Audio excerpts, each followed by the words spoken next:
Hello, my name is Albert, and you're listening to Youth Spin, a radio show run by teenagers at Griffin.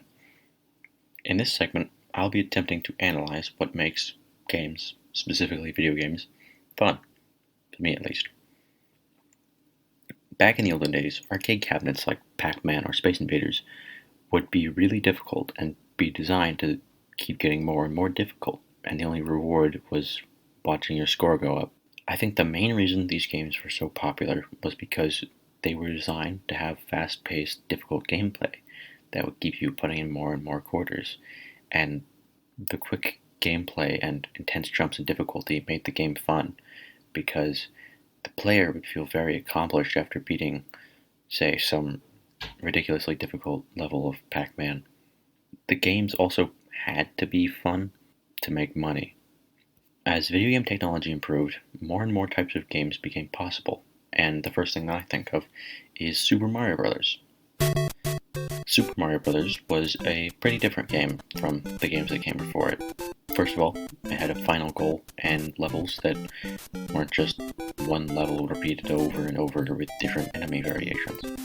Super Mario Bros. Is a lot more complicated, at least compared to some earlier games. And there are also a lot more things that make the game fun.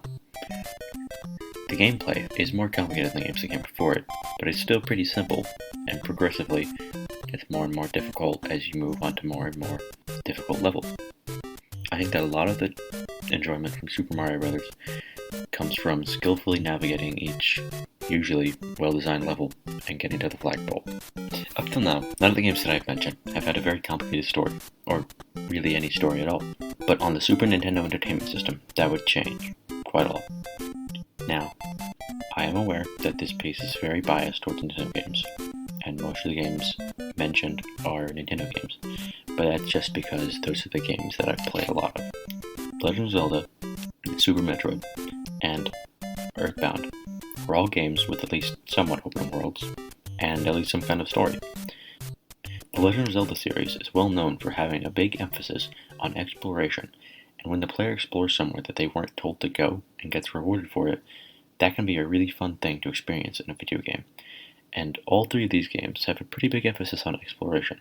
Metroid is even partially responsible for inspiring an entire game genre that focuses on exploration, called a Metroidvania. In video games, sometimes finding new things through exploration is a big part of the game.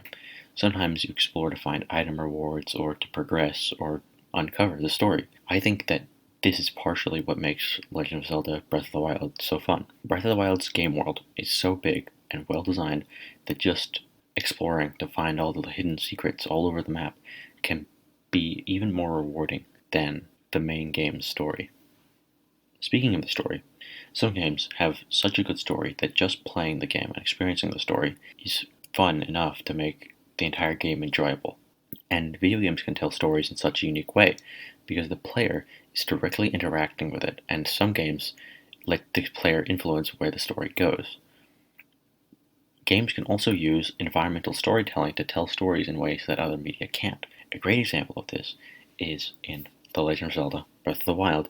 There's this huge mountain with a nearly perfectly circular hole that cuts all the way through it. And this is a remnant of a huge battle that took place hundreds of years ago, and it really helps convey how big of a battle this was. I started writing this piece thinking that it would be easy enough to figure out what makes video games fun, but the more and more that I think about it, the more and more complicated it became. I don't think that there is any one reason for some games being fun and others not being fun. It really varies from person to person, and video games can be fun for different people for different reasons. The whole subject is very complicated and unfortunately probably too complex to discuss in just this short little segment. Anyways, those are some of the reasons I could come up with for why I think that video games are fun. See you next time.